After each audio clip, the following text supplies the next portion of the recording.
Hey guys, tonight we're talking about revenge, medieval revenge, specifically, the kind that didn't involve deep breaths, forgiveness, or being the bigger person. So before you get comfortable, take a moment like the video and subscribe, but only if you genuinely enjoy what I do here. And let me know in the comments where you're tuning in from and what time it is for you. It's always fascinating to see who's joining us from around the world. Robert the Bruce did not begin his revenge story as a powerful king standing confidently on a battlefield. He began it as a man hiding in caves, sleeping badly, losing friends at an alarming rate, and slowly realizing that medieval politics was less about honor and more about who stabbed you last. He was betrayed, publicly, thoroughly. His claim to the Scottish throne collapsed so fast it barely had time to embarrass itself. Allies vanished. Supporters were executed. At one point, Robert was reduced to running for his life, which is not usually how kings imagine their career trajectory. Most people at this stage would have panicked, surrendered, or written a very sad medieval poem. Robert did none of those things. Instead, he waited, and not in a dramatic, sword-clenching way. He waited in the deeply inconvenient sense, hiding, watching, remembering names, and mentally filing away grudges like an extremely patient accountant. This waiting was not heroic. It was uncomfortable. He slept in the cold, trusted almost no one, and had enough time alone to replay every bad decision he had ever made. But that time also taught him something important. Medieval power was fragile. Men who seemed loyal today would abandon you tomorrow if the wind changed direction. Kingship, he learned, was mostly about timing and not dying long enough for circumstances to improve. Years passed. His enemies relaxed. They assumed he was finished. Medieval society loved nothing more than a fallen man who stayed fallen. Robert, inconveniently, refused to cooperate with that expectation. When he returned, he did not announce revenge. He simply started winning, quietly, one fortress at a time, one alliance at a time, no speeches, no dramatic gestures, just steady progress that made his enemies increasingly uncomfortable. Then came Bannockburn. On paper, Robert should have lost badly. The English army was larger, better equipped, and very confident. Unfortunately for them, confidence is not armor. Robert used terrain, preparation, and a memory sharpened by years of humiliation. The victory shattered English control in Scotland and crowned him king. His revenge was not loud, it was not theatrical, it was administrative. The men who mocked him lived long enough to see him succeed, and in medieval terms, that was far worse than dying quickly. Robert the Bruce didn't rush revenge. He let it mature, like a fine medieval grievance. Matilda of Tuscany did not take revenge with swords, poison, or dramatic battlefield speeches. She chose a far more devastating strategy. She simply refused to die. In medieval Europe, this was an aggressive move. Matilda was one of the most powerful women of her time, which immediately meant most emperors, popes, and rival nobles spent decades trying to sideline her, ignore her, marry her off, or quietly wait for her to disappear from history, like so many inconvenient women before her. They assumed time would solve the problem. Time, however, was not on their side. She was insulted, undermined, and openly challenged by men who believed power belonged to them by default. Some tried to take her lands. Others questioned her authority.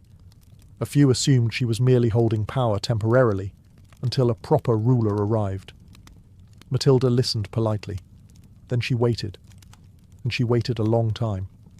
While emperors declared her irrelevant, she governed. While rivals plotted, she formed alliances. While enemies aged, fell ill, or died dramatically of medieval causes like bad water or too much ambition, Matilda stayed exactly where she was, running things, quietly, competently, annoyingly. Her revenge was subtle but brutal. She watched her enemies exhaust themselves. She watched political tides shift. She watched successors inherit grudges without inheriting the competence required to act on them. One by one, The men who tried to control her vanished from the board, some through death, others through irrelevance, which in medieval society was arguably worse. There was no final confrontation, no climactic battle, just an uncomfortable realization spreading across Europe that Matilda was still there, still powerful, still very much in charge. At some point, even her enemies stopped fighting her and started negotiating with her instead, the medieval equivalent of admitting defeat without apologizing. This kind of revenge drove people insane. You couldn't fight it. You couldn't outlaw it. You couldn't even complain without admitting failure. Matilda became a constant reminder that patience, survival, and administrative competence could defeat brute force. She didn't destroy her enemies. She outlasted them. And in medieval politics, that was the coldest revenge of all. William Wallace's revenge story is unusual, because it did not end when he did. In fact, his enemies would probably argue that it became significantly worse afterward. Wallace did not start as a grand noble with armies and titles. He started as a man who had watched his family murdered, his homeland humiliated, and English officials behave as if Scotland were an inconvenient detail. His response was not subtle. He didn't write letters. He didn't negotiate. He chose violence immediately and enthusiastically. Wallace attacked symbols of English authority wherever he could find them. Sheriffs, garrisons, tax collectors. If it represented control, it became a target. His victories were loud, embarrassing, and deeply irritating to England. This was not revenge delivered with elegance.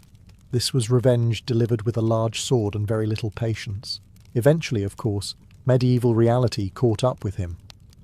Wallace was betrayed, captured, and executed in a public spectacle designed to erase him completely. England assumed that would be the end of the problem. Medieval governments loved that assumption. It was wrong. Instead of killing the rebellion, Wallace's execution transformed him into something far more dangerous, a symbol. His death did not frighten Scotland into submission. It irritated them, deeply. His story spread, exaggerated, polished, and repeated until it became impossible to ignore. Wallace, inconveniently, became immortal. Every rebellion that followed carried his name like a banner. His enemies didn't just have to deal with armies, they had to deal with memory. And memory, unlike a man, cannot be executed, quartered, or displayed on city gates. The irony is brutal. Wallace never lived to see Scotland free. He never enjoyed comfort, safety, or victory in the long term. But his revenge worked anyway. His enemies spent decades fighting a ghost they had created themselves. Every time Scotland resisted, Wallace's shadow appeared again, quietly reminding England that killing the man had solved absolutely nothing. Medieval revenge often relied on fear. Wallace's revenge relied on persistence.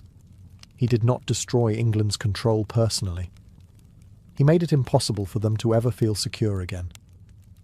In the medieval world, that kind of revenge was devastating. William Wallace did not win by surviving. He won by refusing to disappear.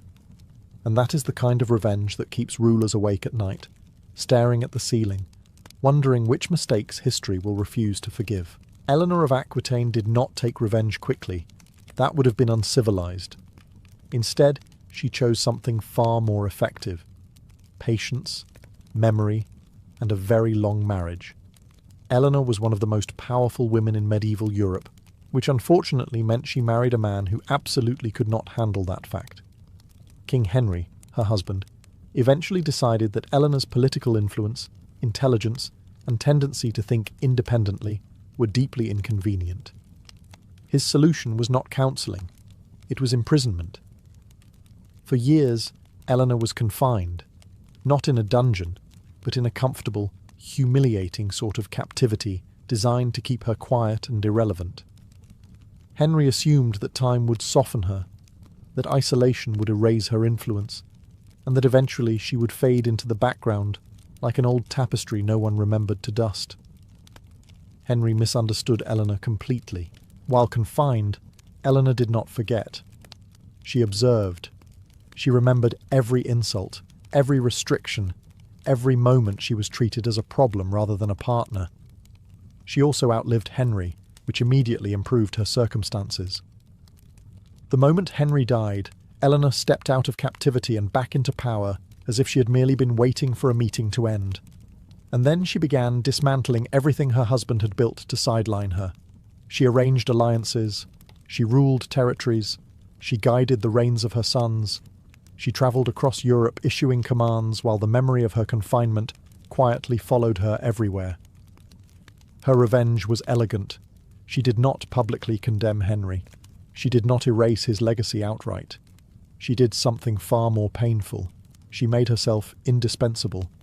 While Henry was remembered largely for his failures, Eleanor became the enduring force behind multiple reigns, multiple kingdoms, and an entire generation of European politics. The man who tried to silence her became a historical footnote in her story. Eleanor's revenge was not about anger. It was about correction. She simply ensured that history remembered who truly held power. In medieval society, memory was everything, and Eleanor controlled hers. This was not revenge with blood. This was revenge with legacy. She proved a dangerous truth that medieval men learned far too late. If you lock a woman like Eleanor away, she does not disappear. She waits. And when she returns, she does not raise her voice. She raises the standard and rewrites the narrative. Vlad the Impaler believed in revenge the way some people believe in interior design, with a theme, a message, and absolutely no subtlety whatsoever. As a child, Vlad was taken hostage, humiliated, and forced to watch his family's power collapse, while foreign rulers treated his homeland like a welcome mat. This was not a character-building experience. This was a character-sharpening experience. Vlad learned early that mercy was optional, and fear was far more reliable. When he finally returned to power, Vlad did not rush. He invited his enemies to dinner. This was a mistake, on their part. Vlad had a deep appreciation for symbolism. He understood that killing your enemies quietly was inefficient. Killing them publicly, creatively, and in large numbers, however, sent a message that tended to stick. His chosen method of execution was impalement, not because it was fast, humane, or popular, but because it was unforgettable. When rivals betrayed him, he didn't chase them down immediately. He let them feel safe first. He let them attend banquets, smile, drink wine, and enjoy the illusion of normalcy. Then he introduced consequences. Entire groups of nobles were executed in ways designed to be seen from miles away. Forests of impaled bodies became warnings, carefully arranged to discourage further disobedience. This wasn't madness. This was policy. Invading armies approaching Vlad's territory reportedly stopped, stared, and reconsidered their life choices. Soldiers who expected resistance instead found psychological warfare on an industrial scale. The message was clear. You could fight Vlad, but you would not enjoy the experience. His revenge was not personal in the modern sense. It was strategic. Vlad wanted to make betrayal feel expensive. Painfully expensive. Ideally expensive enough that people would choose literally any other option. Did this make him popular? No. Did it make him effective? Unfortunately, yes. Enemies remembered him long after he was gone. His name became shorthand for terror, punishment, and consequences delivered with theatrical flair. Even centuries later, his reputation still does most of the work for him. Vlad did not forgive. He did not forget.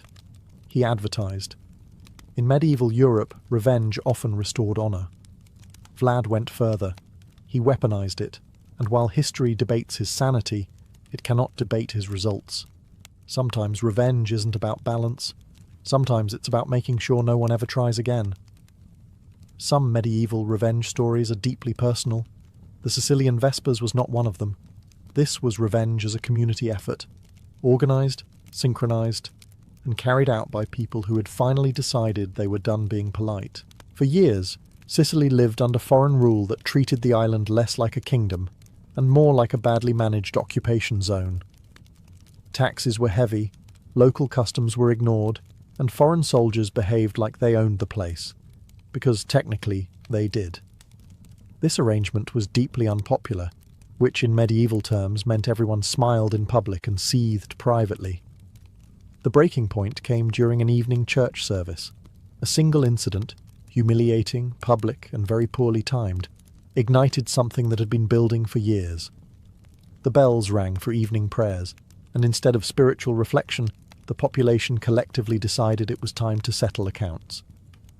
What followed was not chaos. That's the unsettling part. It was coordinated. Locals identified their targets carefully. Foreign soldiers and officials were attacked while neighbours protected neighbours. Passwords were used to identify outsiders. If you failed the test, you failed permanently. This was revenge with logistics. By the time the violence ended, thousands were dead. Entire ruling structures collapsed in a matter of days. The occupiers had assumed their power was secure. They had mistaken silence for acceptance. A classic medieval error. The most uncomfortable part for historians is how efficient it all was. There was no single leader, no dramatic speech, no villain monologue, just a shared understanding that the time for restraint had expired. Revenge didn't roar. It moved quickly, quietly, and decisively. Foreign powers were shocked. They always are. They asked how such a thing could happen so suddenly. The answer, as always, was simple. It wasn't sudden at all. It was patient. The Sicilian Vespers became legendary not because of its brutality, medieval Europe was full of that, but because of its unity. Revenge wasn't delivered by a king or an army. It was delivered by shopkeepers, farmers, priests and neighbours who had reached the same conclusion independently. This was not revenge driven by anger alone. It was revenge driven by exhaustion. And that may be the most dangerous kind of all, because when an entire population agrees that revenge is necessary, there is no negotiating, no appealing to mercy, and no pretending things will calm down soon. They already waited long enough. King John of England had a remarkable talent for turning allies into enemies, not through dramatic betrayal or fiery speeches, but through something far more effective. Relentless incompetence mixed with casual cruelty. He taxed heavily, broke promises enthusiastically, and treated his nobles like disposable furniture. Eventually, the nobles decided they had had enough furniture. This was not a sudden rebellion. It was a slow burn. The English barons watched John lose wars, squander resources, and humiliate the crown repeatedly. They complained. He ignored them. They warned him. He mocked them. Medieval rulers often forgot one crucial detail. Angry nobles were not peasants. They had money, castles, and a worrying number of swords. When the barons finally acted, they didn't storm the palace screaming revenge. That would have been messy. Instead, they cornered John and forced him to sign a document that humiliated him permanently. The Magna Carta was not a peace agreement. It was revenge disguised as legality. Every clause was a reminder of John's failures. It limited his power, restrained his authority, and ensured that future kings would remember exactly what happened when they pushed their nobles too far. It was the medieval equivalent of being forced to publicly acknowledge you were wrong, in writing, forever. John, naturally, hated it. He tried to undo it immediately, appealing to the Pope and declaring the Charter invalid. This only made him look weaker, which was impressive considering his previous performance.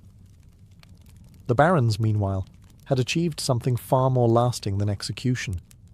They had broken the myth of absolute kingship. This was revenge without bloodshed.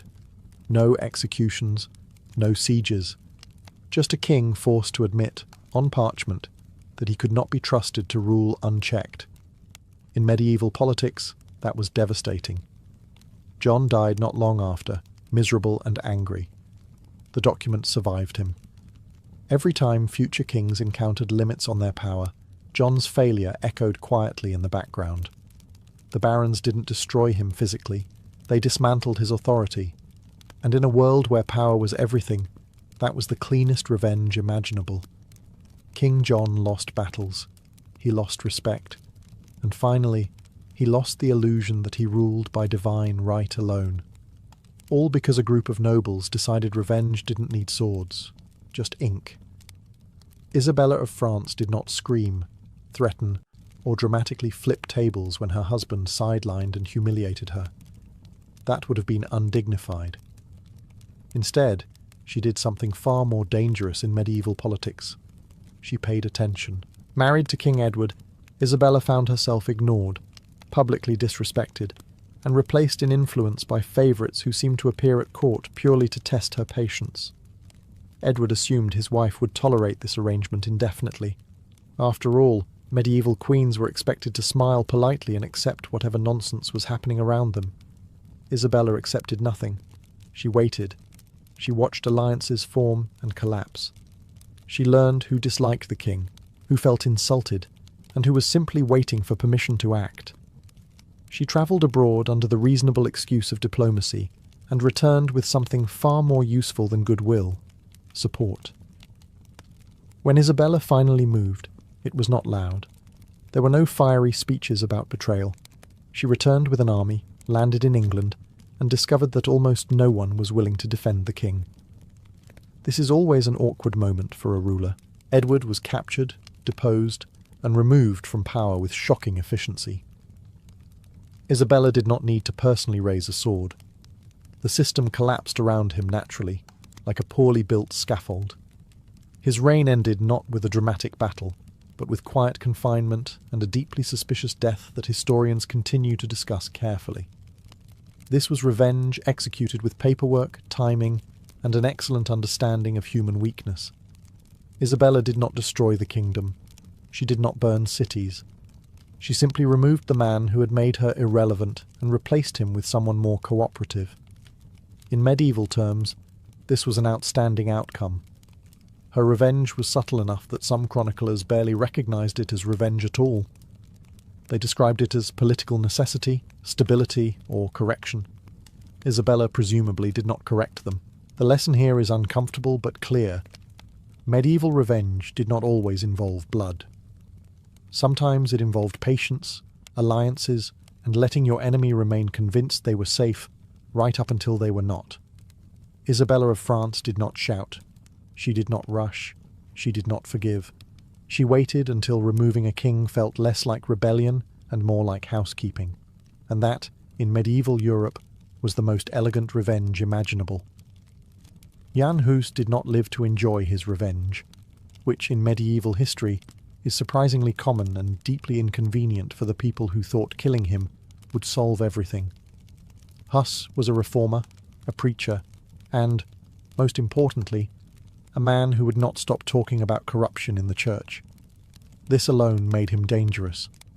When he was summoned to a council under a promise of safe conduct, he did what any reasonable medieval intellectual would do. He trusted it. This was a mistake. Hus was arrested, tried, and executed anyway, burned publicly in a very dramatic attempt to prove that authority had won. The message was clear. Speak out, and this is what happens. The authorities assumed fear would do the rest. It did not. Instead of silencing dissent, Hus's execution irritated an entire region. His followers did not react immediately. They didn't riot wildly and burn everything down overnight. That would have been too easy to suppress. Instead, they organized. They armed themselves. They remembered. What followed were the Hussite Wars, a series of rebellions so persistent that even professional armies struggled to contain them. Peasant soldiers, armed with wagons, farm tools, and unearned confidence, repeatedly defeated forces that were supposed to crush them. Every victory carried the same unspoken message. Killing Hus had made things worse. This is the cruel irony of medieval revenge. Executing a man might remove a voice, but it can also create a symbol. Symbols are extremely difficult to execute. Hus's enemies spent years fighting not just soldiers but ideas that had already proven immune to fire. Each attempt to stamp out the movement only confirmed Hus's warnings about corruption and abuse of power. His death became evidence, not deterrence. In the end, concessions were made. Reforms were negotiated. Authority adjusted itself quietly, pretending this was always part of the plan. Hus, meanwhile, remained dead, but victorious in the only way medieval history allows, by forcing his enemies to change. His revenge was delayed, indirect, and unstoppable. He never raised a sword. He never saw the outcome. And yet his enemies paid for his execution many times over. Jan Hus did not defeat his opponents in life. He defeated them by refusing to be forgotten. In medieval Europe, memory was power. And Hus weaponized it perfectly, even from the grave. If medieval Europe had offered awards for internal family destruction, the Angevin dynasty would have won every category, and still complained the judging was unfair. This was a family that treated revenge not as an emotional reaction, but as a deeply respected inheritance passed down from parent to child, like land or titles. The Angevin household was not a place of warmth. It was a place of ambition, suspicion, and an unspoken understanding that today's ally might be tomorrow's enemy, especially if they shared your last name. Fathers distrusted sons. Sons plotted against fathers. Brothers competed with the enthusiasm of people who knew only one of them would still be alive or relevant at the end. King Henry, the family patriarch, discovered early that raising powerful sons was a terrible idea. Each son felt entitled to rule immediately, preferably without waiting for inconvenient details like their father's death. Henry responded by dividing lands, making promises, and breaking them repeatedly, a strategy that somehow made everything worse. The sons revolted, constantly. They allied with enemies, raised armies, and betrayed one another with impressive speed. Family dinners must have been deeply uncomfortable, assuming they happened at all.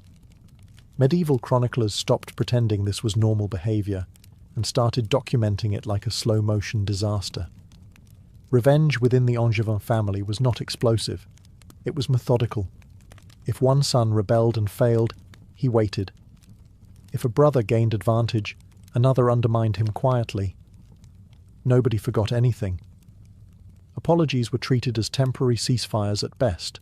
What makes this revenge story remarkable is how little anyone learned. Each generation repeated the same mistakes with confidence, convinced they would be the exception. They were not. Betrayal bred betrayal. Revenge produced more revenge, and the dynasty slowly consumed itself from the inside. Enemies outside the family barely had to intervene. They simply watched and waited. When the Angevins weakened themselves enough, rivals stepped in and claimed what was left. This is the medieval equivalent of leaving your door unlocked because you assume the house will collapse on its own.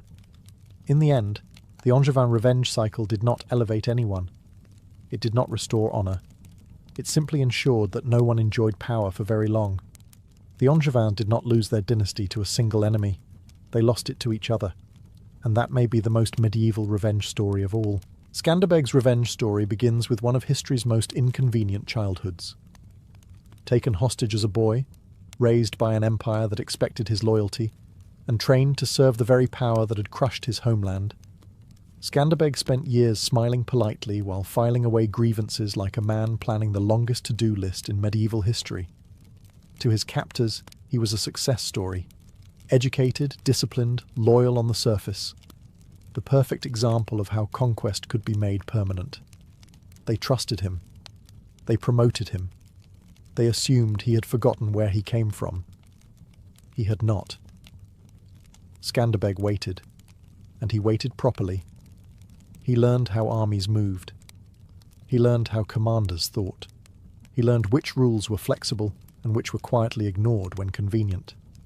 Most importantly, he learned patience, the kind that only develops when revenge is impossible right now, but inevitable later. When the moment finally came, it arrived suddenly and politely. Skanderbeg defected, returned home, and reclaimed his ancestral lands with a speed that left everyone involved deeply embarrassed. Fortresses fell, alliances formed, a rebellion ignited that refused to burn out, no matter how many resources were thrown at it. This was not reckless revenge. This was revenge prepared with insider knowledge. Empire after empire assumed the rebellion would collapse. It did not. They assumed overwhelming force would solve the problem. It did not. Skanderbeg fought smarter, not louder. He avoided battles he could not win, struck where least expected, and made sure every victory was visible enough to inspire confidence and irritation in equal measure. The most insulting part for his enemies was how long it lasted. Decades. Years of campaigns, defeats, regrouping, and renewed resistance. Empires do not enjoy being delayed by one man and a determined population with very strong opinions about independence. Skanderbeg's revenge was not about destruction. It was about denial. He denied the empire peace. He denied them certainty. He denied them the satisfaction of finishing what they started. And he did it while outnumbered, outgunned, and relentlessly underestimated.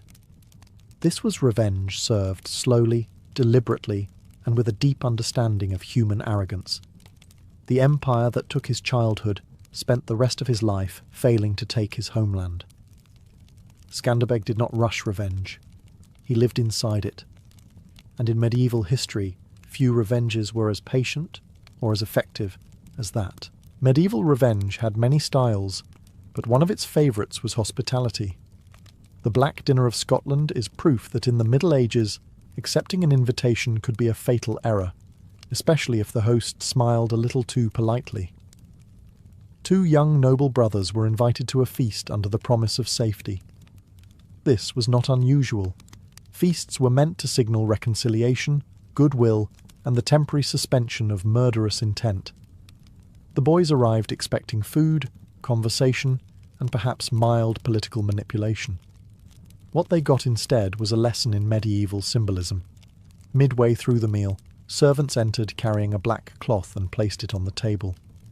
In medieval culture, this was not subtle. This was not decorative. This was the equivalent of a handwritten note reading, "You are about to regret attending this dinner." The message was clear. The guests were arrested immediately. Accusations were read. Charges were invented with impressive speed. The boys were executed shortly afterward, having barely finished their meal. Dessert, regrettably, was cancelled. This was revenge masquerading as justice. Their family had grown too powerful, too influential, and too threatening to the ruling authority. Rather than fight them openly, which would have been messy and uncertain, the solution was to eliminate them quietly under the guise of lawful procedure. Medieval rulers adored this approach. It allowed them to claim moral high ground while actively committing betrayal. What makes the Black Dinner particularly chilling is its efficiency. There was no trial in any meaningful sense, no defence, no opportunity for escape. The entire event was designed to feel inevitable the moment the cloth touched the table. The political message was unmistakable. Trust was optional, power was not. This form of revenge didn't rely on rage or spectacle. It relied on ritual. The setting was calm. The tone was civil. The outcome was lethal. Medieval revenge often worked best when it pretended to be reasonable. The aftermath lingered for years. The families involved did not forget. Scotland did not forget. The event became a warning passed down through generations. When invited to dinner by someone who benefits from your absence, eat cautiously. The Black Dinner wasn't loud. It wasn't chaotic. It didn't even require swords at the table. It simply reminded everyone that in medieval politics, revenge could arrive quietly, on a plate, while everyone was still pretending to be friends. Charles the Bold had a gift for making enemies. Not accidentally, deliberately, repeatedly. He believed intimidation was leadership, arrogance was strength, and that no one would ever coordinate long enough to stop him. Medieval history loves this type of man because it knows how the story ends. Charles ruled Burgundy with ambition bordering on obsession. He wanted expansion, glory, and recognition as a major European power. To achieve this, he humiliated rivals publicly, threatened allies privately, and dismissed warnings with the confidence of someone who had never been truly punished for bad behaviour. Naturally, people remembered. Rather than confronting Charles directly, his enemies did something far more dangerous. They waited. Swiss forces, rival nobles, and neighbouring powers quietly coordinated. Grievances piled up. Insults were catalogued. Each slight became another reason to cooperate. Charles, meanwhile, mistook silence for fear, a classic medieval error. When conflict finally came, it was not a heroic duel. It was a series of disasters. Charles underestimated terrain, overestimated loyalty, and assumed his reputation would carry him through battles that required actual planning. It did not. His armies suffered crushing defeats. Supplies failed, allies vanished. And when Charles himself fell in battle, his body was left unrecognized for days. A deeply symbolic ending for a man who had insisted everyone acknowledge his greatness. The revenge here was not delivered by one person. It was delivered by everyone Charles had offended. This was collective memory turning into action. No speeches, no declarations, just coordination fueled by long-standing resentment. What makes this revenge particularly medieval is its inevitability. Charles did not lose because he was unlucky. He lost because he had spent years creating the conditions for his own destruction. Every insult, every threat, every moment of arrogance returned with interest. His enemies did not need to exaggerate his flaws. They simply waited for him to face consequences. Charles the Bold did not die misunderstood. He died correctly assessed. In medieval Europe, reputation was everything. Charles built his on fear and intimidation. When that reputation failed to protect him, nothing remained. This was revenge without drama, revenge without mercy, revenge delivered by history itself. Not all medieval revenge involved blood, screaming, or inconveniently placed pikes. Some of the most devastating revenge was administrative, spiritual, and delivered with paperwork. The kind of revenge that ruins your life quietly, while everyone insists it is perfectly lawful. The Avignon papacy emerged after a series of humiliations inflicted on the papacy by secular rulers who decided that popes were useful, but only when obedient. Kings pressured, threatened, and occasionally kidnapped popes, treating spiritual authority like a mildly annoying department that needed restructuring. The papacy did not forget this. It simply waited. When the opportunity came, popes relocated to Avignon, conveniently aligning themselves with friendly monarchs and distancing themselves from hostile ones. This move was framed as practical, sensible, temporary. Medieval institutions loved pretending revenge was just logistics. From Avignon, the papacy began applying pressure the medieval way: excommunication, interdicts, and spiritual sanctions that turned entire kingdoms into religious no-go zones. Weddings stopped. Burials halted. Churches closed. The population panicked. Rulers suddenly discovered that annoying the Pope came with side effects. This was revenge at scale. Kings who had once bullied the papacy now found themselves negotiating, apologizing, or quietly undoing policies to regain favor. The papacy never raised an army. It didn't need to. It weaponized belief, tradition, and the very real fear of eternal consequences. What makes this revenge especially effective is how deniable it was. Popes could insist they were acting purely on spiritual principle. They were not angry. They were disappointed. Medieval rulers learned quickly that disappointment from the church was far worse than anger. The Avignon papacy wasn't about domination. It was about reminder. A reminder that while kings ruled bodies, the church ruled souls, and souls were significantly harder to replace. This revenge unfolded slowly, across years and borders. There was no single moment of victory, just a steady realization spreading through Europe that humiliating the papacy had been a catastrophic miscalculation. No swords were drawn, no castles were burned, but entire kingdoms were brought to their knees anyway. In medieval Europe, revenge didn't always shout. Sometimes it whispered Latin phrases and waited for rulers to panic. By the time we reach the end of these stories, one uncomfortable truth becomes clear. Medieval revenge was rarely about emotion. It wasn't about losing control, shouting, or acting in the heat of the moment. That kind of revenge burned out quickly. Medieval revenge was colder, calculated, structured, and most importantly, patient. People did not seek revenge to feel better. They sought it to restore balance. Honor had been damaged, authority challenged, memory insulted. Revenge was the mechanism by which the medieval world corrected itself. often brutally, sometimes quietly, but always deliberately. This is why medieval revenge took so long. Years passed, decades passed, entire lifetimes passed. Grudges were not forgotten because forgetting meant accepting weakness. And weakness, in a world built on hierarchy, was dangerous. What makes these stories unsettling isn't their violence. Medieval Europe was always violent, but their restraint. Many of the most effective revenges came from waiting, watching, and allowing enemies to make mistakes on their own. Kings were not toppled in a fit of rage. They were dismantled through alliances, paperwork, symbolism, and timing. Sometimes the avenger didn't even live to see the outcome. Modern people often ask why medieval societies seemed so obsessed with revenge. The answer is simple. There were no reliable systems to guarantee justice. Courts were biased. Laws favoured the powerful. Mercy was unpredictable. Revenge filled the gap. And once revenge began, it rarely stopped at one person. Families inherited it. Kingdoms remembered it.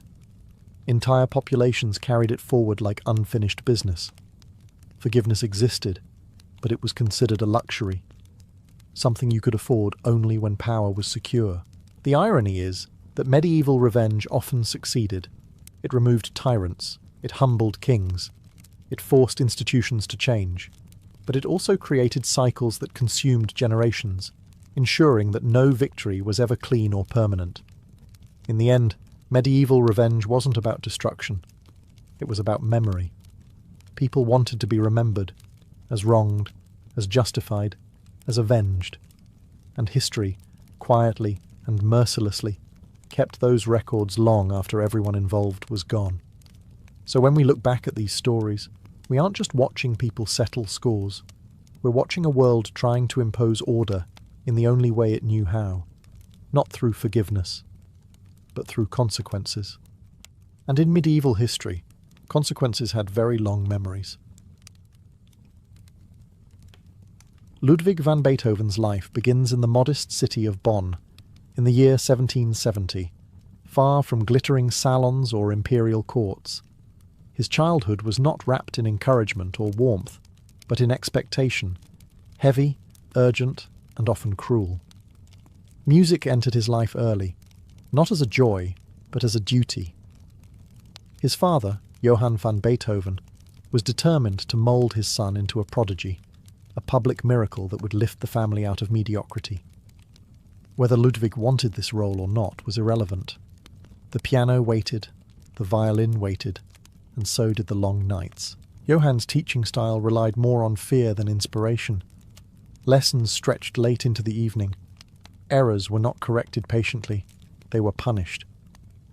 Neighbours would later recall hearing a small boy crying while scales echoed through the walls. Yet even under this pressure, something extraordinary took root. Ludwig did not merely memorize music. He questioned it. He listened for structure, tension, and emotion long before he had words to describe them. Unlike other child performers, he was never fully comfortable on display.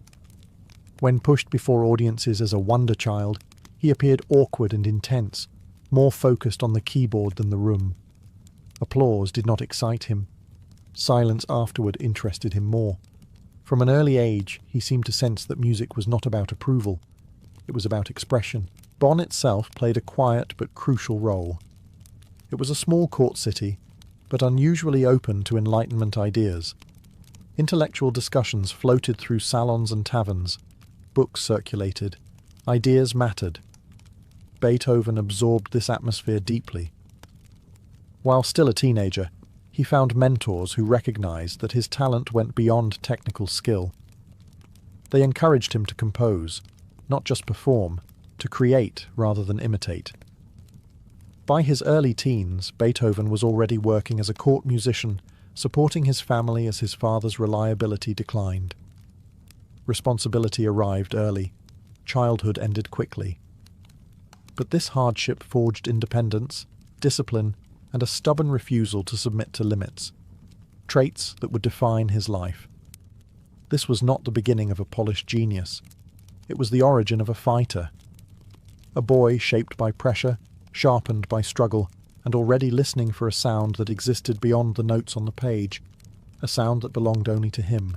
When Ludwig van Beethoven left Bonn for Vienna in the early 1790s, he was not arriving as a nobody, but neither was he a legend.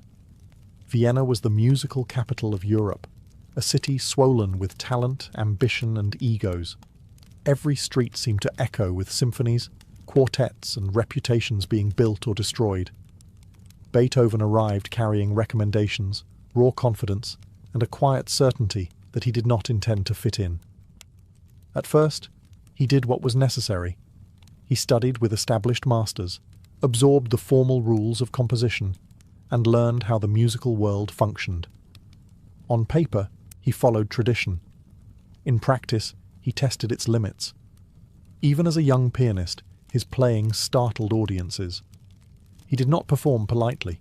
He attacked the keyboard, stretching tempo, emphasizing contrasts, improvising with an intensity that felt almost confrontational. Listeners were not always sure whether they were witnessing brilliance or recklessness. Vienna quickly noticed him, not just as a composer, but as a force. Aristocrats invited him into their salons, not because he was charming, but because he was unforgettable. Beethoven had little patience for social niceties. He dressed carelessly. He spoke bluntly. He did not flatter patrons the way others did. Yet his talent was so undeniable that doors kept opening anyway. This combination of defiance and genius became his signature.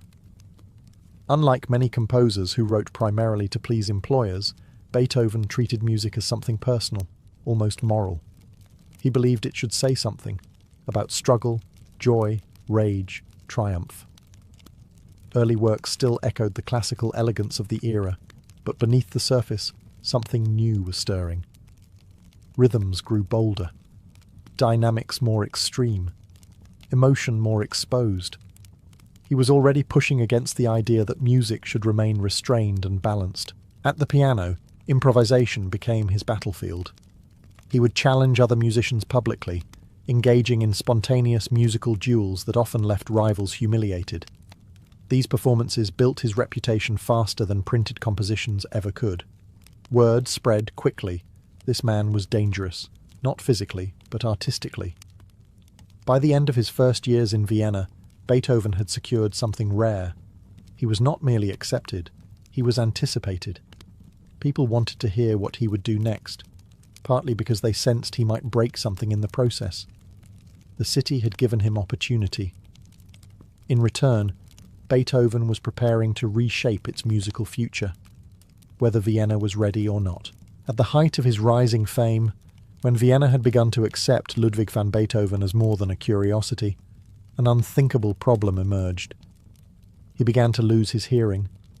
At first, it was subtle, a ringing that refused to leave, a dullness at the edges of sound. Beethoven tried to ignore it. He was young, successful. This was not how genius was supposed to unfold. But the symptoms worsened. Conversations became exhausting. High tones slipped away. Music, the very thing that defined him, began to fracture. For a composer whose identity was built on sound, this was not an inconvenience. It was an existential threat. Beethoven withdrew socially, often appearing irritable or aloof. In reality, he was terrified of being exposed. Deafness, in his world, was a professional death sentence. In 1802, he retreated to the village of Heiligenstadt, hoping rest would cure what doctors could not explain. There, alone and desperate, he confronted the truth he had avoided. His hearing was not returning. The isolation, the shame, and the fear crushed him. In a letter to his brothers, never sent but preserved, Beethoven confessed that he had considered ending his life. Music was the only thing that stopped him. He could not leave the world, he wrote, without saying everything he still had inside him. This moment marked a turning point.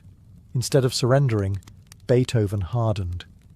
He accepted his condition, not calmly, but defiantly.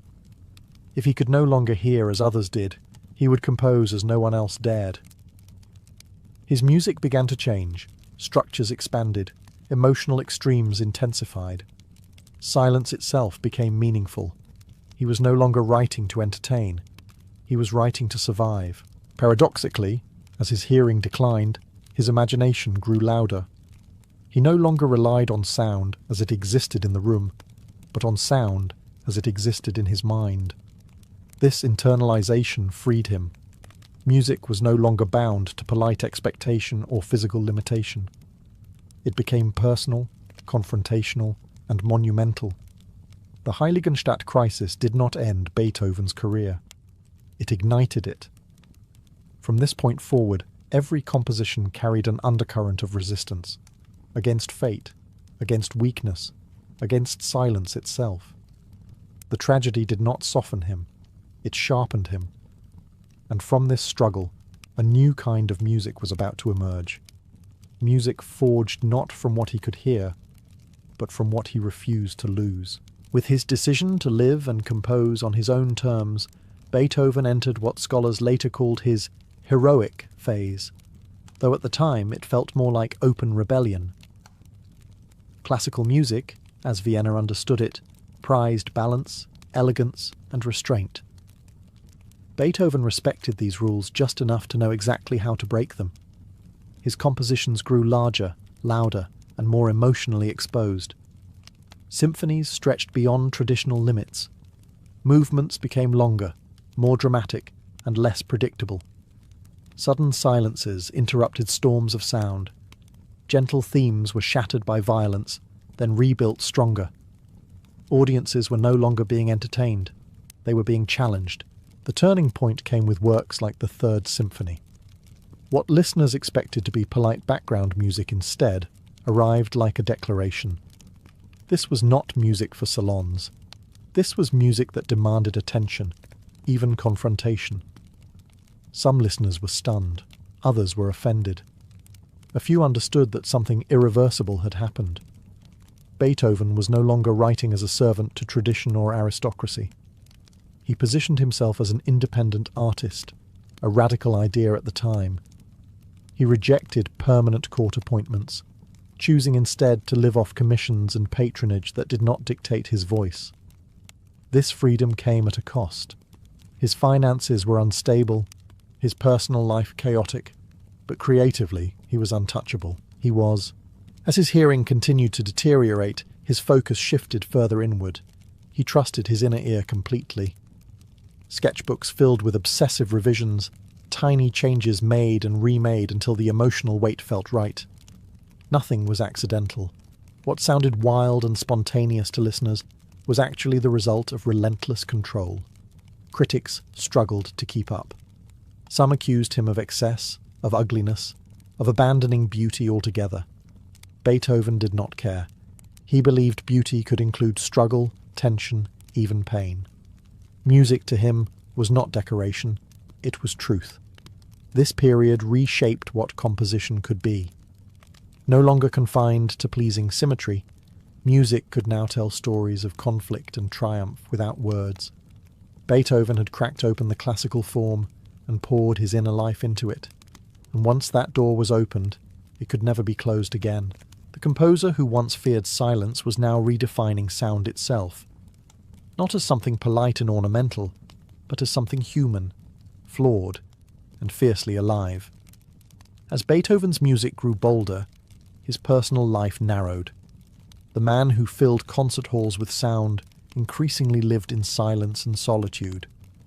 His hearing loss was no longer a secret to himself, but it remained something he fought to hide from others. Conversations were strained. Social gatherings became humiliating puzzles of misheard words and forced smiles. Slowly, deliberately, Beethoven withdrew. This isolation sharpened his temperament. He was famously difficult, suspicious of friends, hostile to servants, quick to anger. Yet beneath the outbursts was fear. Every social failure reminded him of what he was losing. He could command orchestras on paper, but struggled to order a meal without confusion. Pride kept him from admitting weakness. Loneliness became the price of independence. At the same time, his emotional life burned intensely. Beethoven longed for companionship and love. but his relationships were tangled and often doomed from the start. He fell repeatedly for women who were socially unavailable. Aristocrats he could admire, but never fully claim. Letters revealed deep tenderness, yearning, and frustration.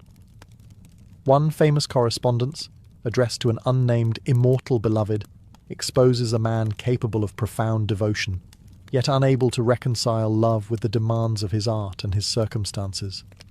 Music became his refuge and his weapon. During these years, his compositions balanced fury and intimacy. Explosive passages clashed with moments of aching vulnerability. Piano sonatas, string quartets, and symphonies carried emotional contradictions that mirrored his inner life. He was no longer simply expressing struggle. He was living inside it. Financial instability added pressure. Though supported by patrons, payments were inconsistent, and Beethoven had little talent for managing money. He moved constantly, changing apartments in search of quiet or better conditions, often leaving chaos behind. His daily life was disordered, but his work remained obsessively controlled. On the page, everything had purpose. This period reveals a crucial truth about Beethoven. His genius was not separate from his suffering. It was shaped by it. The isolation did not silence him. It forced him inward, where his most personal music took form. He may have pushed people away, but he pulled humanity closer through sound. The world often remembers Beethoven as a monument, stern, heroic, untouchable. In reality, these years show a man raw with contradiction, desperate for connection, fiercely independent, wounded yet unyielding. And still, against silence, he continued to write. By the second decade of the 19th century, Beethoven crossed an invisible line. His hearing was no longer merely impaired, it was largely gone. Public performance became impossible. The composer who once dominated the piano with physical force now lived in near-total silence. For most musicians, this would have ended everything. For Beethoven, it changed the nature of creation itself. He adapted in practical ways first. Conversation books replaced spoken dialogue, allowing visitors to write their questions while he replied aloud or in writing. He pressed his ear to the piano, feeling vibrations through bone and wood. But gradually, even these physical connections mattered less. Beethoven was no longer composing for the ear alone. He was composing from memory, structure, and inner necessity. Something remarkable happened during this period. As his connection to the external world faded, his music became freer than ever. Forms loosened, expectations dissolved. He no longer felt bound to audience reaction, because he could not hear it anyway. What remained was intention. Every note existed because it had to. The late works begin to reflect this transformation. They are strange, intimate, and sometimes unsettling. Melodies fragment and reform. Time stretches. Silence becomes active, almost expressive. These pieces do not explain themselves easily. They require patience. They ask the listener to meet the composer halfway. Contemporaries were often confused. Some thought Beethoven had lost control. Others whispered that deafness had damaged his judgment. But what they were witnessing was not decline. It was transcendence. Beethoven was no longer writing for courts, critics, or even performers. He was writing for something abstract and internal. Music had become thought. This phase also deepened the spiritual dimension of his work. Without religious dogma, Beethoven explored ideas of struggle, reconciliation, and unity. Sound became a language for meaning beyond words. Even joy, when it appeared, felt earned, wrestled from chaos rather than gifted. Isolation still weighed heavily on him, but it no longer defined him. He had crossed into a private territory where loss could not reach. Deafness had taken sound, but it had not taken music. In a paradox that still defies explanation, Beethoven was hearing more than ever. Not with his ears, but with his entire being. The world he inhabited grew smaller. The universe inside him grew vast. By the time Beethoven began shaping what would become his Ninth Symphony, he was living almost entirely apart from the world that once celebrated him. Deaf, isolated, and physically deteriorating, he nevertheless conceived a work unlike anything music had known before. This was not just another symphony. It was a summation of struggle, resistance, and a lifelong refusal to surrender. The idea of setting voices inside a symphony was radical. Instrumental music had long been considered a complete, self-contained form. To introduce human voices, and worse, a philosophical poem, risked ridicule. Beethoven did not care. He had been carrying Friedrich Schiller's Ode to Joy for decades, waiting for the right moment. Now, with nothing left to prove and nothing left to lose, he unleashed it. The Ninth Symphony does not arrive gently. It wrestles its way forward, built on tension and instability. Themes struggle to take shape, collapse, and try again. When the final movement begins, earlier ideas are rejected one by one, as if the music itself is searching for meaning. Only then does the human voice enter, not as decoration, but as necessity. The message is unmistakable. Joy is not naive happiness. It is something earned after suffering. Brotherhood is not automatic. It must be chosen. The symphony does not deny darkness. It passes through it. At the premiere in 1824, Beethoven stood on stage, conducting a performance he could not hear. When the music ended, he continued beating time, unaware that the orchestra had stopped. A singer gently turned him toward the audience so he could see the reaction. The hall erupted.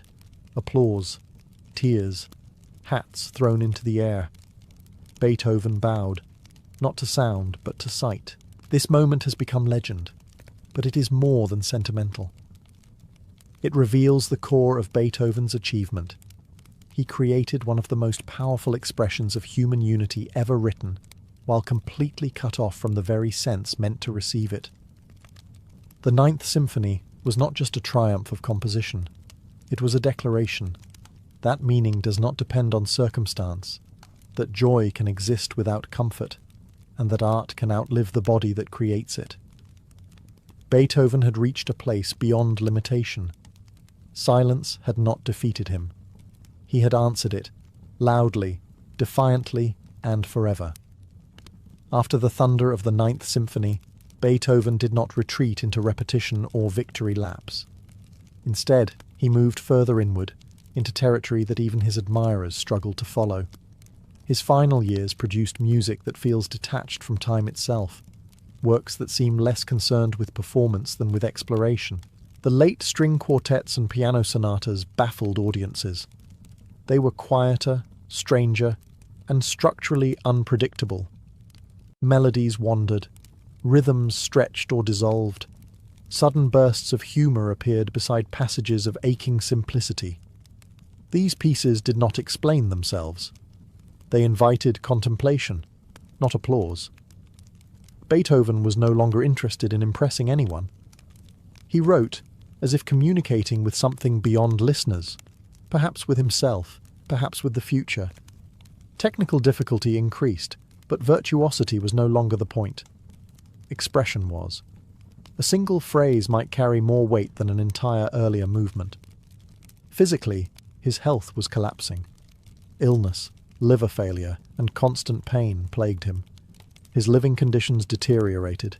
He argued with doctors, ignored advice, and endured treatments that often worsened his condition. Yet even as his body failed, his creative clarity sharpened. Music remained precise, intentional, necessary. These late works often reflect a deep acceptance, not resignation, but understanding. Struggle still appears, but it is quieter now, less combative. There is space for humour, tenderness, and peace.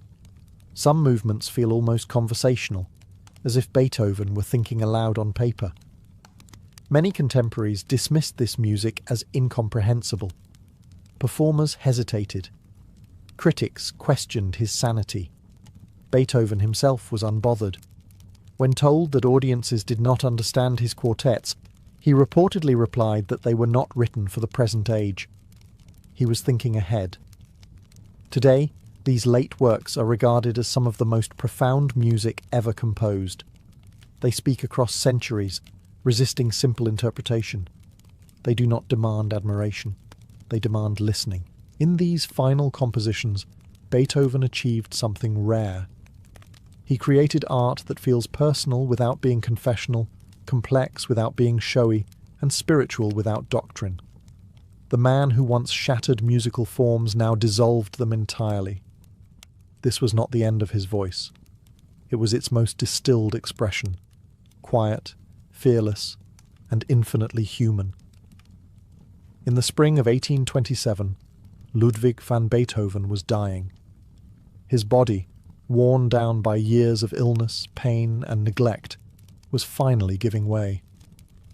The man who had wrestled fate through sound now lay confined to a bed, surrounded by chaos even at the end.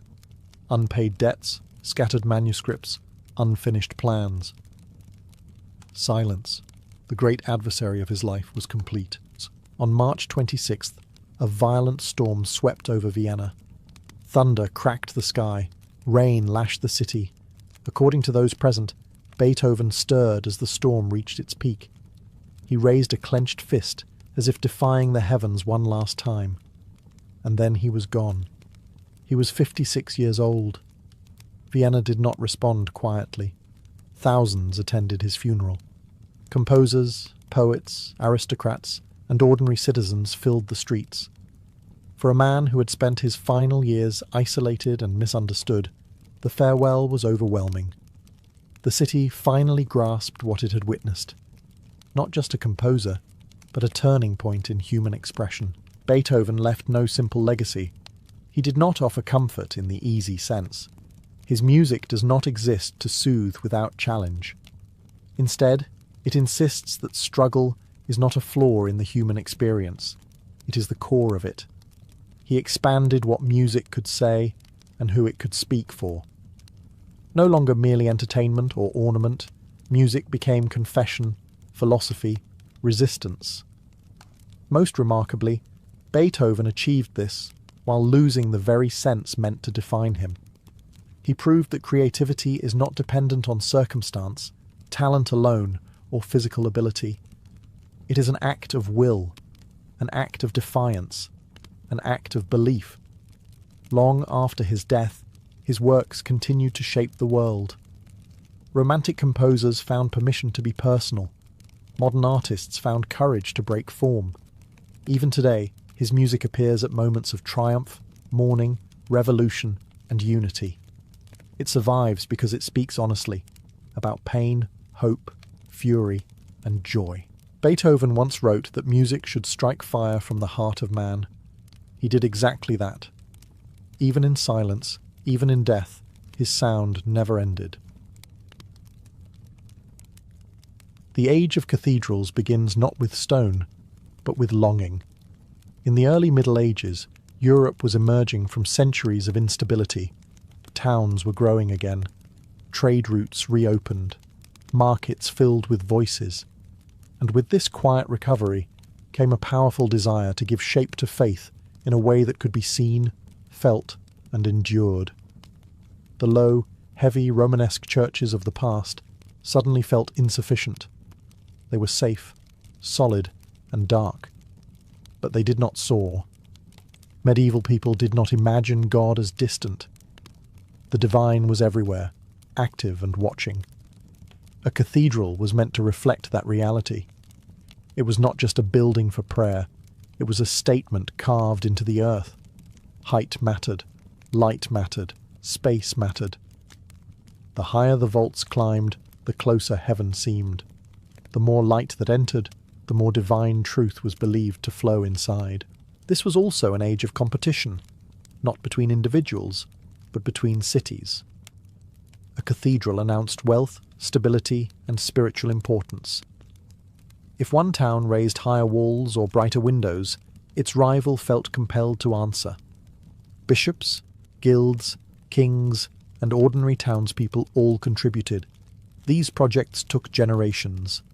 A child born at the laying of the foundation would likely die before the roof was finished. And yet people gave anyway, stone by stone, coin by coin, labour by labour. Unlike castles, cathedrals were not built to exclude. They were open to everyone. Peasants, merchants, nobles, all entered the same space and looked upward together. For many, this was the grandest structure they would ever see. The building itself taught theology without words. Height spoke of God's power. Order spoke of divine reason. Light spoke of salvation. In cities like Notre Dame de Paris and Chartres Cathedral, this ambition crystallized into something new. Builders began to imagine churches that were no longer heavy and earthbound, but vertical and luminous. The goal was no longer merely to endure, it was to ascend. The Age of Cathedrals was born from this shared impulse, to turn faith into architecture, stone into prayer, and human effort into a visible reach toward heaven. The true beginning of the Gothic cathedral does not happen all at once. It ignites in a single place, under a single vision. Just north of Paris, at the Royal Abbey of Saint-Denis, a quiet architectural revolution took shape in the mid-12th century. The driving force behind it was not a master mason, but a monk, Abbot Suger. Suger was not interested in novelty for its own sake. He believed that light was a direct reflection of the divine. To him, brightness was not decoration, it was theology. If God was perfect clarity, then a church filled with light could elevate the soul simply by existing. Darkness, once seen as solemn and protective, now felt like a barrier between humanity and heaven. To achieve this vision, builders at Saint-Denis began experimenting. Thick, Romanesque walls were no longer enough. They needed to open the structure without causing it to collapse. The solution came through a series of innovations that worked together like parts of a single system. The pointed arch redistributed weight more efficiently than the old rounded form. Ribbed vaults channeled pressure along defined paths. Walls could finally be pierced, thinned, and transformed into frames for glass rather than solid barriers.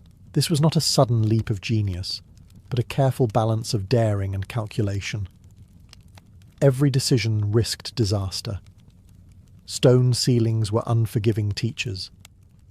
If the math was wrong, the building would fail, sometimes decades after construction began. Yet the reward was extraordinary. Sunlight flooded the interior, filtered through coloured glass that turned illumination into narrative. At Saint-Denis, this light was not random. Stained glass windows told stories to a largely illiterate population. Saints, kings, martyrs, and biblical scenes unfolded in colour. Light became instruction. Beauty became belief. What emerged was something entirely new. The building no longer felt heavy. It felt alive. Space stretched upward. Columns dissolved into lines rather than masses. The structure seemed less like stone resisting gravity and more like stone cooperating with it. The success of Saint-Denis sent shockwaves through medieval Europe. Builders saw what was possible. Patrons saw what was prestigious. Cities saw a future carved in light. Gothic architecture had found its language, and it was about to spread, higher and brighter than anyone had imagined. As Gothic cathedrals reached higher and brighter, a problem became impossible to ignore. Stone is heavy. Vaults push outward as much as they press down. The taller the building, the stronger those sideways forces became. Without a solution, walls would buckle, windows would shatter, and heaven-reaching ambition would collapse back to earth. The answer was as radical as it was visible: the flying buttress. Instead of hiding structural support inside thick walls, Gothic builders moved it outside. Arched stone arms leapt from the upper walls and landed on massive exterior piers. These buttresses absorbed and redirected the force of the vaults, carrying weight safely down to the ground. What had once required solid, windowless walls could now be achieved with openness and height. This was more than an engineering fix. It transformed the appearance of cathedrals entirely. The building became a visible system, its skeleton displayed rather than concealed. To medieval eyes, this was not ugly or mechanical. It was honest. Structure itself became part of the beauty. Flying buttresses allowed walls to dissolve into glass. Windows expanded dramatically, interiors flooded with light. The building no longer felt like a fortress defending the sacred. It felt like a framework holding light in place. Nowhere is this more clearly expressed than at Notre Dame de Paris, where the flying buttresses form a ring of stone arms around the nave. They are both practical and poetic, stone reaching outward so the building can rise inward. These supports also changed how cathedrals were built. Construction became modular. Walls, vaults, and buttresses were designed as parts of a single system. Builders could push height further than ever before, confident that weight had somewhere to go. From the outside, Gothic cathedrals began to resemble stone forests. Vertical lines, branching supports, rhythmic repetition. From the inside, they felt almost weightless. This contrast was deliberate. The labour, complexity, and danger of construction were kept at the margins, while worshippers stood inside a space that suggested effortlessness. The flying buttress made the impossible practical. It turned stone into something that could appear to defy gravity. And once builders understood that weight could be carried outward, not inward, the Age of Cathedrals entered its most daring phase. With walls relieved of their burden by flying buttresses, Gothic builders turned to what would become the soul of the cathedral: stained glass. These were not decorations added after construction. They were the reason the building existed in this form at all. Stone was now a frame. Light was the message. Medieval theology understood light as divine presence made visible. God was truth. God was clarity. To be bathed in light was to be closer to heaven. Stained glass transformed this idea into architecture.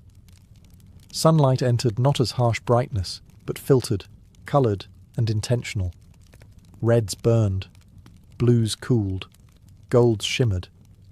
The interior of a cathedral became a moving tapestry that changed with the hour, the season, and the weather. For most people, these windows were not art objects. They were books. Literacy was rare, but images spoke fluently. Biblical stories unfolded panel by panel. Saints suffered, kings knelt, martyrs bled, and miracles occurred in coloured light. Even complex theology could be conveyed through symbol and sequence. The cathedral taught simply by existing. Nowhere is this clearer than at Chartres Cathedral. Its windows survive in astonishing number and intensity, especially the deep cobalt blue that seems almost unreal. Standing inside, the world outside dissolves. The light does not illuminate the space so much as inhabit it. The stone feels secondary. The building seems made of colour held in place. Rose windows pushed this idea even further.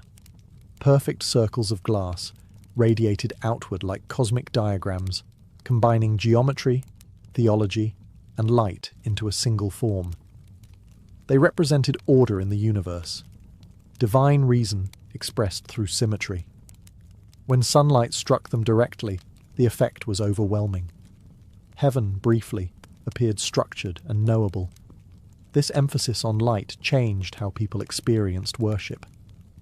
The cathedral was no longer a dark shelter against the world. It was a transformation of it. Ordinary sunlight became sacred. Time itself was marked by shifting colour rather than bells alone.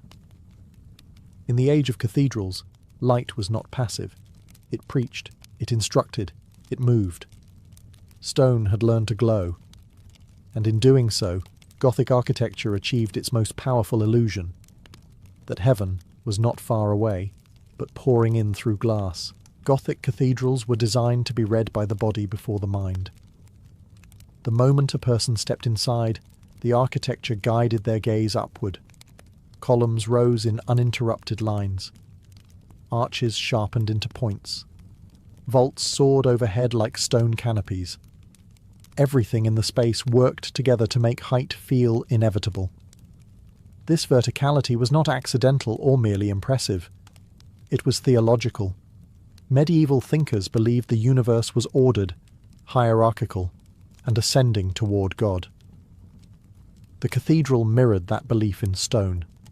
Earth was below, heaven was above. The building became a diagram of existence itself. Pointed arches played a crucial role. Unlike rounded Romanesque arches, they directed weight downward more efficiently, allowing for taller structures. but their visual effect mattered just as much. They suggested movement, aspiration, a sense that the building itself was stretching upward rather than sitting passively on the ground. Ribbed vaults reinforced this feeling. Their intersecting lines created a skeletal pattern overhead, drawing the eye along paths that converged high above. The ceiling was no longer a heavy lid. It was a network of lines leading upward, encouraging contemplation beyond the physical space. This emphasis on height changed how worshippers experienced scale. Individuals felt small, but not insignificant. The vastness of the space placed human life within a larger order. To stand beneath such height was to feel both humbled and included. You were part of something structured, meaningful, and vast. Verticality also served a social purpose. Cathedrals dominated city skylines. Long before towers or modern monuments, these buildings announced identity from miles away. A traveller approaching a town would see the cathedral first, rising above houses and walls like a spiritual beacon.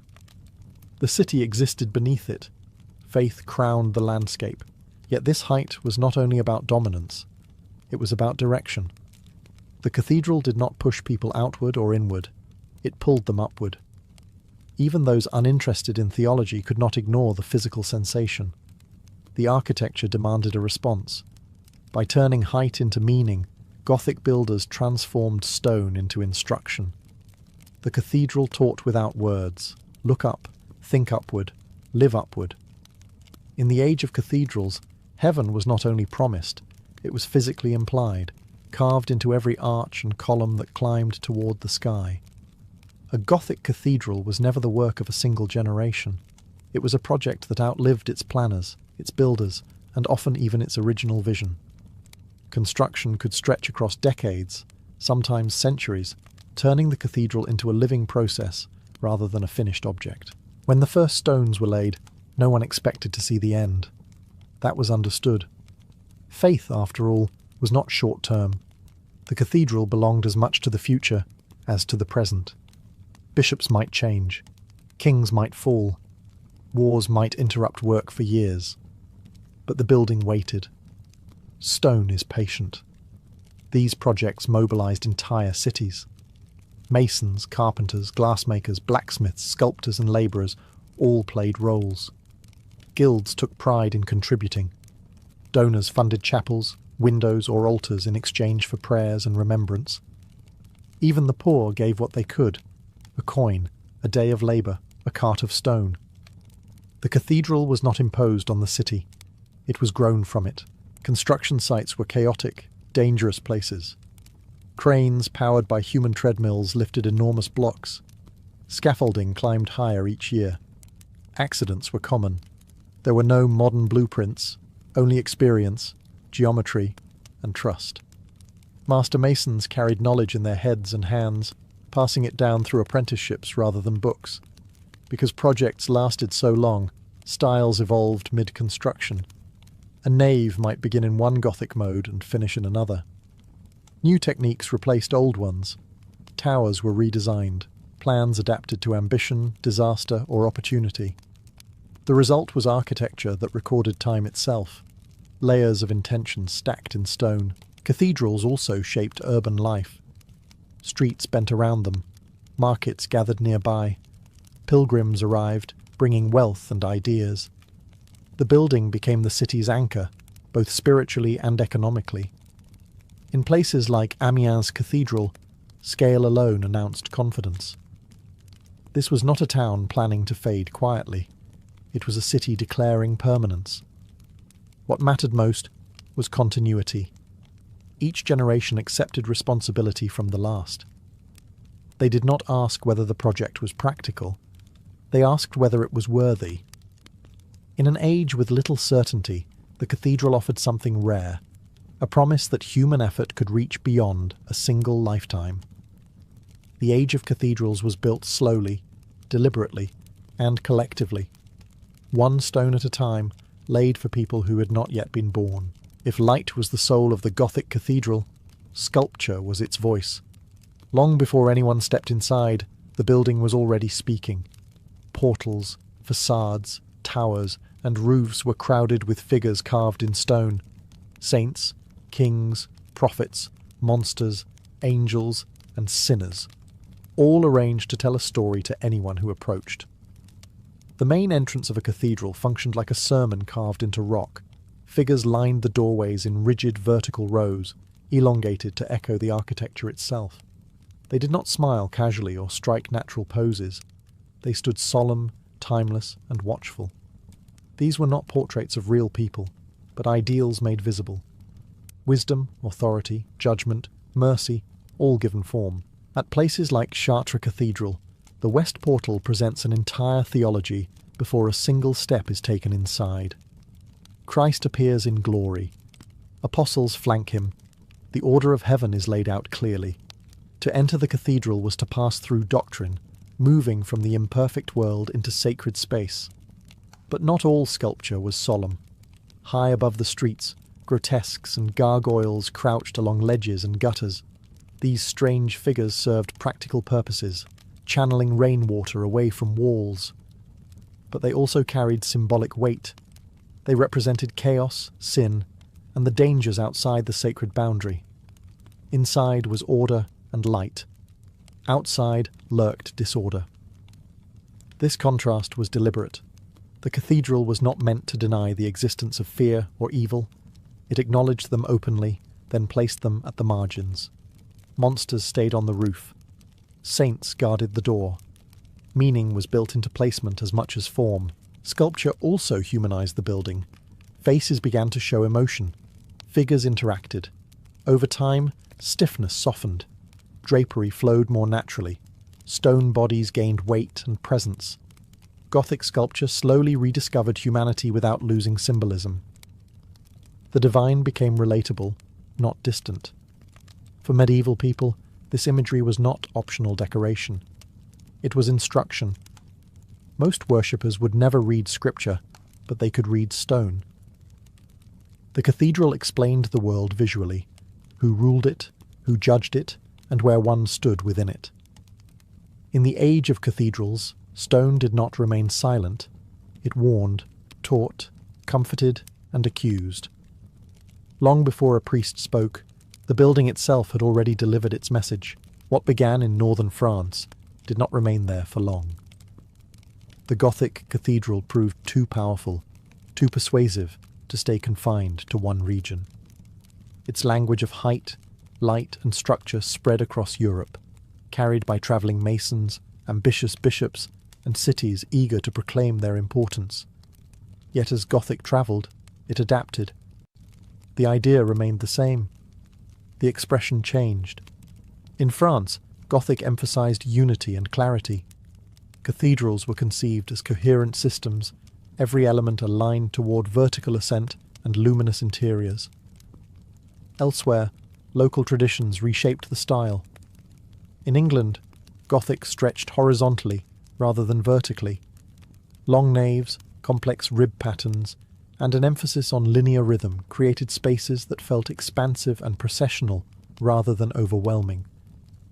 The building invited movement rather than awe alone. In the German lands, ambition turned monumental. At Cologne Cathedral, height became obsession. Towers rose to extreme proportions, pushing Gothic logic to its limits. Construction stretched across centuries, interrupted and resumed by different eras that all remained faithful to the original medieval vision. The result was not just a cathedral, but a statement of endurance. Further south, Gothic encountered different light and materials. In Italy, classical tradition never fully loosened its grip. Cathedrals like Milan Cathedral adopted Gothic structure, but multiplied decoration. Spires crowded the roofline. Marble replaced darker stone. The effect was less about inner glow and more about external spectacle, a forest of stone reaching skyward. Despite these differences, the core message survived. Gothic architecture everywhere aimed to transcend the ordinary. It organised space to guide emotion. It used engineering not just to stand, but to persuade. Whether elongated, monumental, or ornate, the cathedral remained the central symbol of civic and spiritual life. This spread also reveals something important about medieval Europe. It was not isolated or static. Ideas travelled, skills migrated. Innovation crossed borders long before modern nations existed.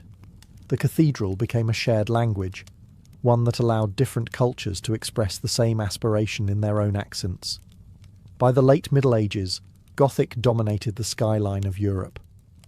No other architectural style had unified so much territory with such consistency of purpose. Stone after stone, city after city, the age of cathedrals had become continental, a shared effort to build meaning into space itself. By the late Middle Ages, the great age of cathedral building began to slow. Wars drained treasuries. Plagues shattered populations. New artistic ideals emerged that favoured balance, proportion, and classical restraint over vertical intensity. The Renaissance did not destroy Gothic cathedrals. It simply stopped building them.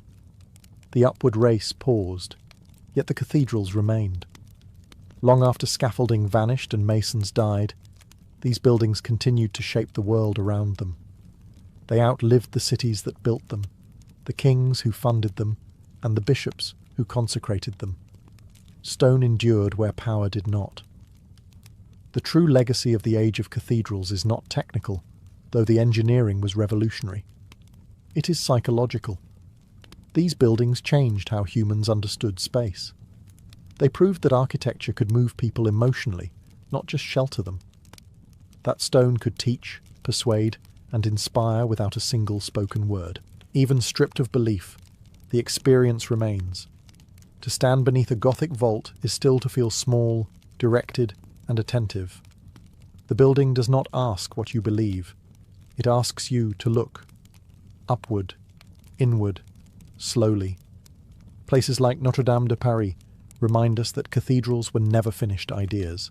Fires, restorations, revolutions, and neglect altered them, but did not erase them. Each generation left marks, some careful, some careless. The buildings absorbed it all. Time became part of the structure.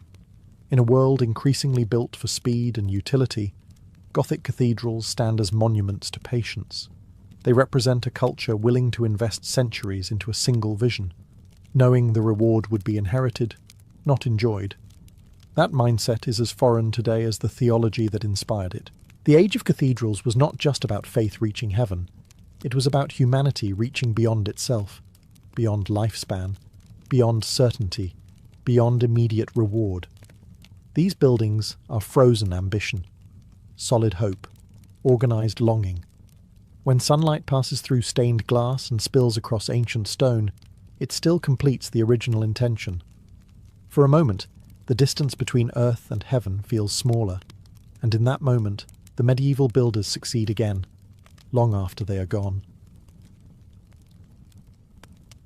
Before gods had names, before giants cast shadows, before time learned how to move forward, there was Ginnungagap.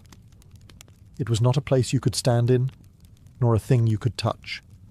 It was the great in-between, a vast, yawning void where nothing yet had shape, but everything waited to become. To the far north lay Niflheim, a realm of cold so deep it felt eternal. Its rivers flowed thick with ice, mist clung to everything, and silence ruled without mercy. To the far south burned Muspelheim, a world of fire and raw heat, where flame was alive and destruction was constant. These two realms were opposites, locked in endless tension, separated only by Ginnungagap itself. At first, nothing stirred, but the void was not empty. Cold crept outward from Niflheim. Heat pushed upward from Muspelheim. Slowly, inevitably, they met. When frost from the north collided with the warmth from the south, the ice began to melt. Drops formed. From those drops came movement. From movement came life. Not gentle or beautiful, but vast and terrifying. From the melting ice of Ginnungagap emerged Ymir, the first giant. He was not born with intention or care. He simply happened. Existence did not begin with order, but with collision. Alongside Ymir came the cosmic cow, Audhumla. From her flowed nourishment, milk that fed the giant and sustained the first life. She, in turn, licked the salty ice blocks, slowly revealing another being hidden within them. Over time, a form took shape. A god was uncovered, not created. Buri, the ancestor of the gods to come. From the very beginning, Norse creation was not clean or harmonious. It was accidental, violent, and unstable. Life arose from extremes clashing, not from careful design.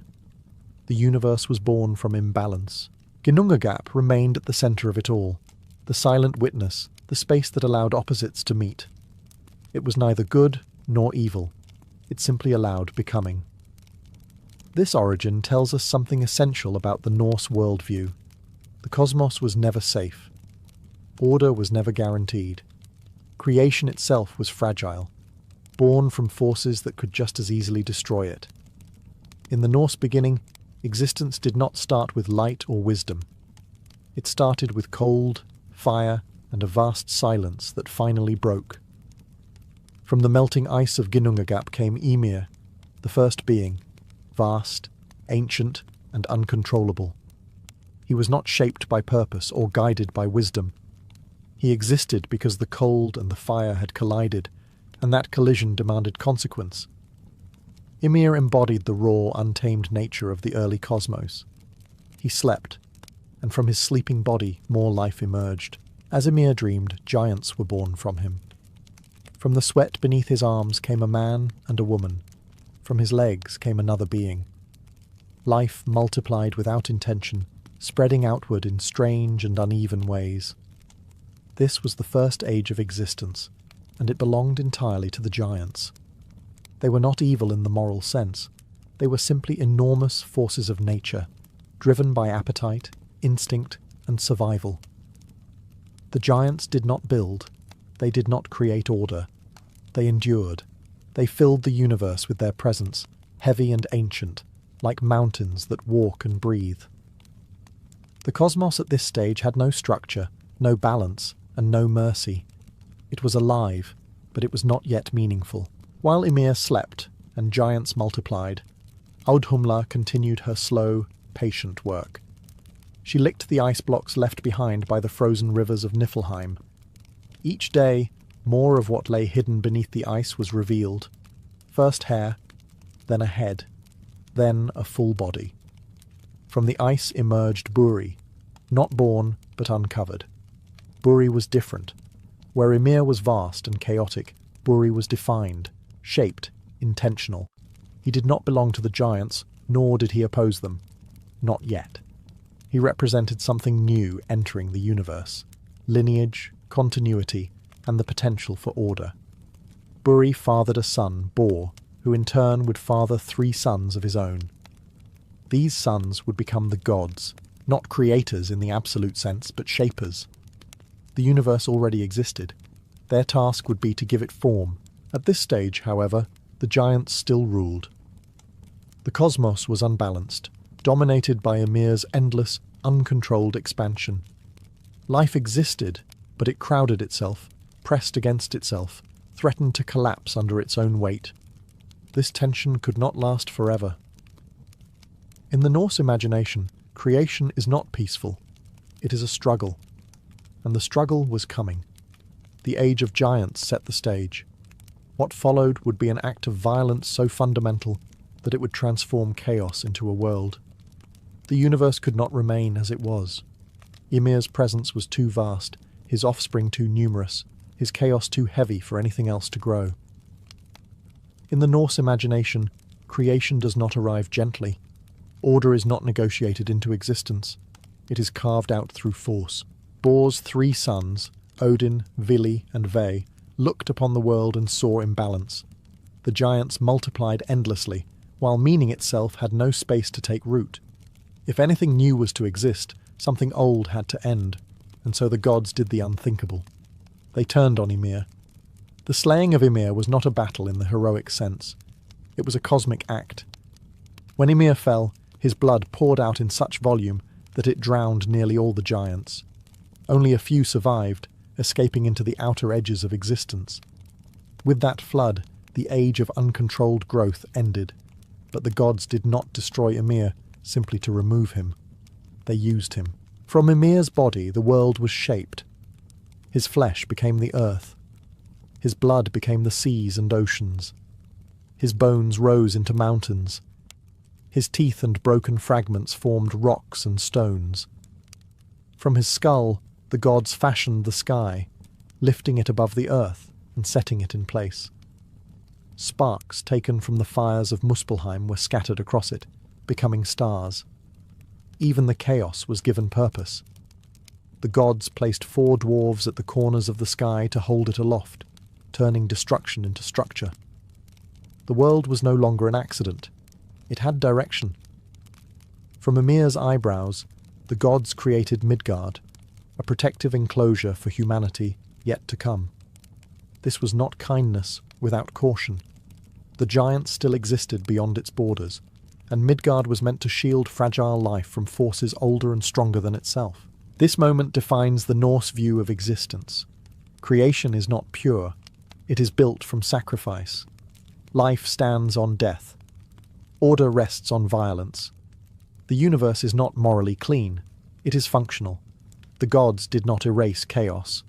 They contained it, and they knew it could return.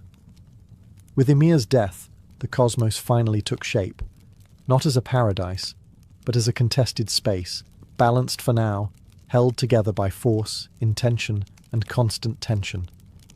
The world had been made, but it was not yet complete. With Ymir's body transformed into earth, sea, and sky, the gods had given the cosmos structure, but structure alone was not enough. A world without order is only a corpse of creation. Odin, Vili, and Ve now turned to the task of shaping realms within the vastness they had made, dividing existence into distinct worlds, each with its own nature and purpose. At the centre lay Midgard, the world made from Ymir's eyebrows. It was enclosed, protected, and fragile. This was not the heart of the cosmos, because it was powerful, but because it was vulnerable. Midgard was designed as a place where life could exist without being crushed by older, greater forces. It was a world that needed boundaries to survive. Above Midgard rose Asgard, the realm of the gods. It was not placed there by accident. Height meant distance, authority, and separation. Asgard was connected to Midgard by Bifrost, the burning bridge of shifting colour. This bridge was not open to all. It marked the division between divine and mortal, between those who shaped fate and those who lived inside it. Beyond these worlds lay others, each born from the same raw materials, but bent to different purposes. Jotunheim became the land of the giants, vast, wild, and untamed. It was not destroyed because chaos could never be fully erased. It had to exist somewhere. Niflheim and Muspelheim remained at the edges of creation, cold and fire anchoring the cosmos in the same extremes that had begun it all. At the centre of everything stood Yggdrasil, the great world tree. It did not grow from soil alone, but from the structure of existence itself. Its roots reached into different realms. Its branches held the worlds together. Life, fate, gods, giants, and mortals were all bound to it. The cosmos was no longer a collection of places. It was a living system. The gods did not create a peaceful universe. They created a balanced one. Each world existed in tension with the others. Fire threatened ice. Giants threatened gods. Gods feared fate. Nothing was permanent. Nothing was safe.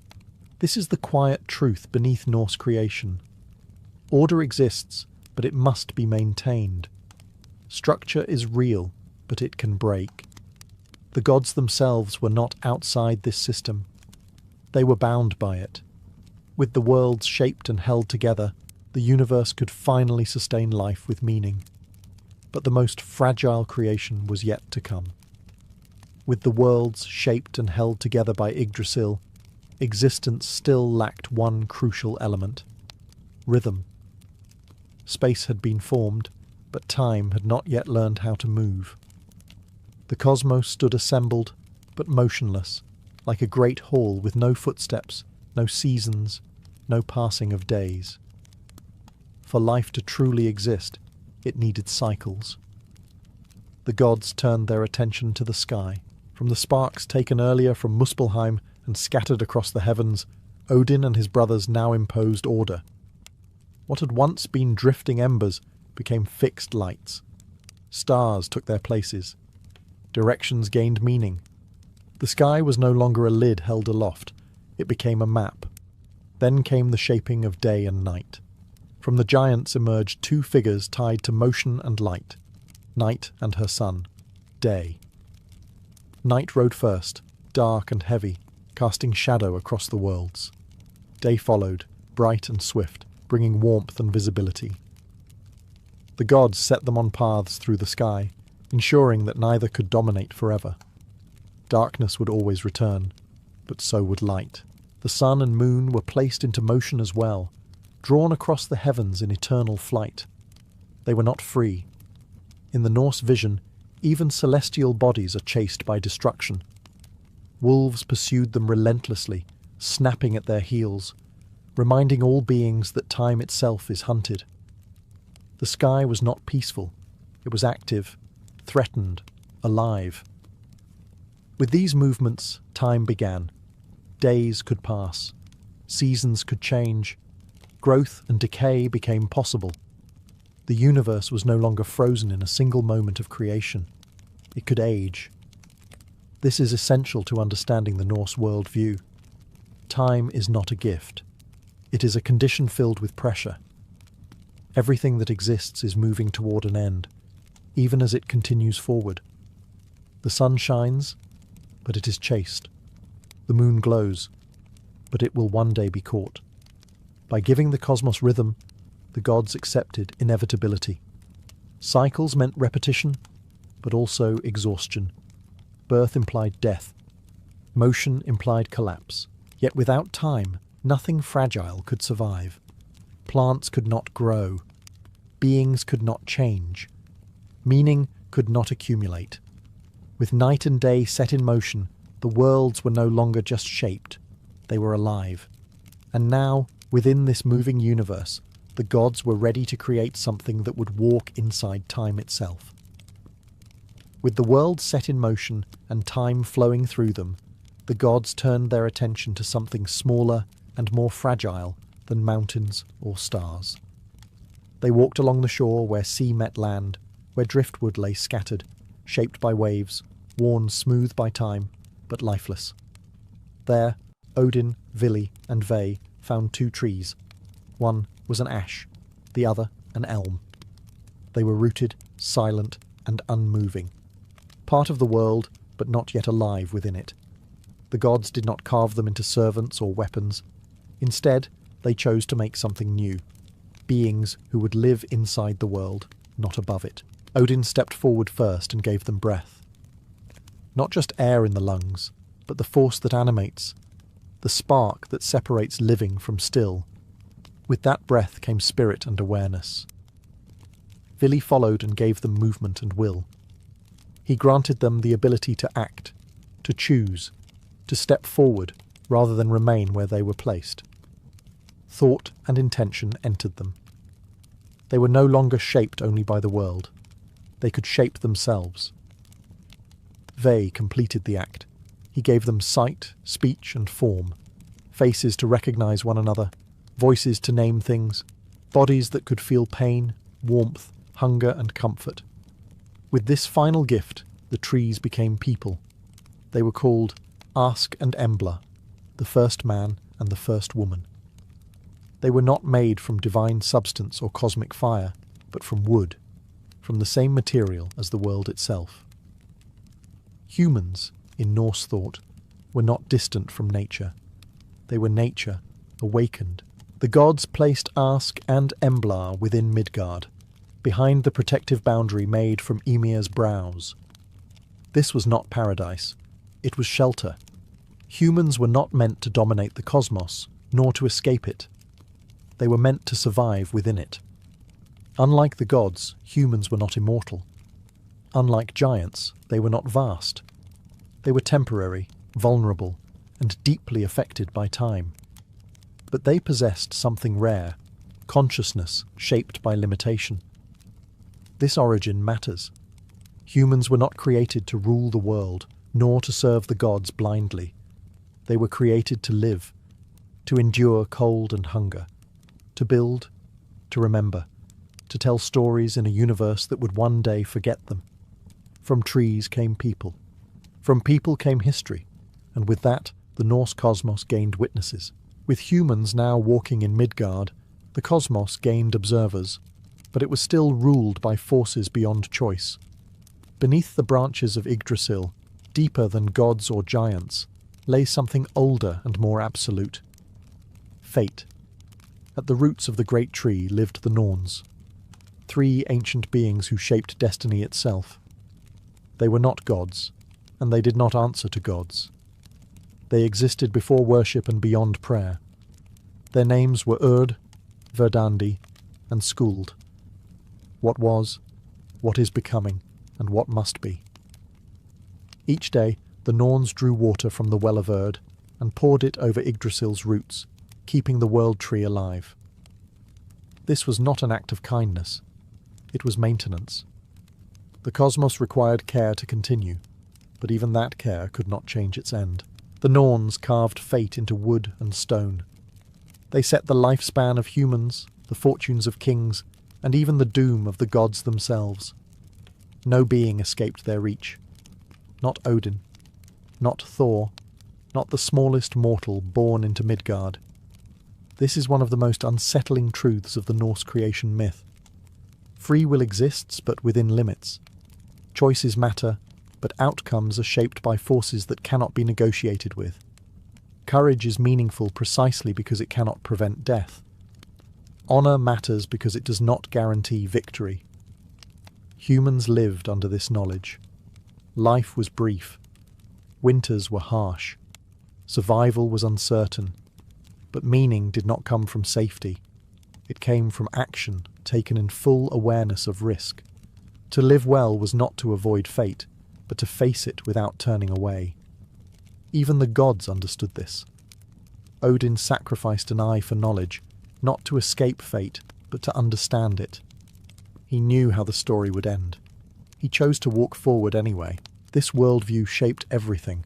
Heroes were admired not because they lived long, but because they acted rightly in short time. Cowardice was worse than death.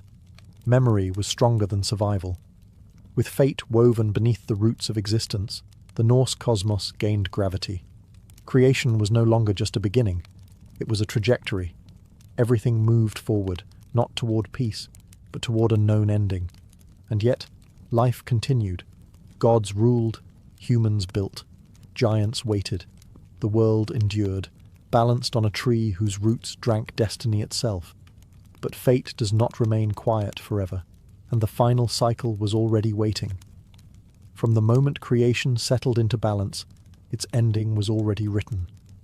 The Norse cosmos was never imagined as eternal. It was built with the knowledge that it would one day break. Every world, every god, every human life existed on borrowed time. The giants still lived beyond Midgard, nursing old resentments. Fire still burned in Muspelheim. Ice still waited in Niflheim. Chaos was not destroyed, only restrained. And restraint, in the Norse vision, is always temporary. Signs of the future were woven into the present. Monsters were born alongside gods. Fenrir grew too strong to be trusted. Jormungandr circled the world, biting its own tail. Hel ruled over the dead, her realm filling quietly with souls. These were not accidents. They were consequences. Creation carried its own shadow. Even Yggdrasil suffered. Though it held the worlds together, it was constantly under attack. Creatures gnawed at its roots. Rot crept inward. The tree lived, but it was never secure. Existence required constant endurance. What makes this worldview remarkable is its honesty. The Norse did not imagine a universe rescued by progress or moral improvement. There would be no final harmony, no perfect resolution. The end would come through collapse, not redemption. Yet this knowledge did not lead to despair. It shaped a different kind of courage. Knowing that the world would fall gave meaning to what happened before it did. Loyalty mattered because betrayal was possible. Love mattered because loss was certain. Acts were measured not by outcome, but by intent. The gods themselves embodied this tension. They built halls, made laws, protected humans, and fought chaos, all while knowing it would eventually overwhelm them. Their greatness lay not in winning forever, but in resisting anyway. This is the final lesson embedded in Norse creation. Existence is valuable not because it lasts, but because it happens at all. A world that ends is not meaningless. It is fragile and therefore precious. Therefore, the cosmos stood, fully formed now. 9 worlds held together by a wounded tree, governed by gods who knew their doom, inhabited by humans who lived briefly, but remembered fiercely. Creation was complete. Only one chapter remained, not of beginning, but of return. In the Norse imagination, creation does not move in a straight line. It curves. It bends back toward its beginning. The same forces that shaped the world will one day unmake it, returning everything to a familiar state, not peace, but silence. Ragnarok waits at the horizon of time, not as a punishment and not as a mistake, but as a fulfillment. Fire will rise again from Muspelheim. Ice will break loose from Niflheim. Giants will cross boundaries long held. Gods will fall, not because they were weak, but because the structure they built was never meant to be permanent. Yggdrasil will tremble. The sky will split. The sea will surge over the land it once circled. Order will collapse back into motion. The cosmos will remember what it was before shape, before law, before names. And yet, this is where the Norse story refuses to end in nothingness. After the destruction, something remains. The fire does not burn forever. The flood recedes. The earth rises again from the sea, green and renewed. Not all gods perish. Not all life is erased. A new world emerges, quieter, cleaner, shaped by memory rather than ignorance. Humans survive as well. 2 figures, hidden and protected, step into the renewed world. Just as Ask and Embla once emerged from wood, humanity begins again, not as conquerors, but as inheritors. They live under the same sky, on the same earth, but with the weight of what came before them. This return is not a reset, it is a continuation. The universe does not forget its suffering, it carries it forward. The next world is not promised to be safer or kinder, only possible. And beyond it all, silence returns. Not the empty void of Ginnungagap exactly, but something close to it. A stillness that holds potential rather than absence. The same quiet that once allowed fire and ice to meet now waits again, patient and indifferent. This is the full arc of Norse creation. Not a story of eternal victory, but of recurring becoming. Life rises, structure forms, meaning is made, and when it all falls apart, something endures, not perfection, but possibility. In the Norse world, existence is an act of defiance against nothingness, repeated endlessly. Creation begins in silence, ends in silence, and between those silences, life burns brightly, because it knows it will not last. And that, perhaps, is why it matters.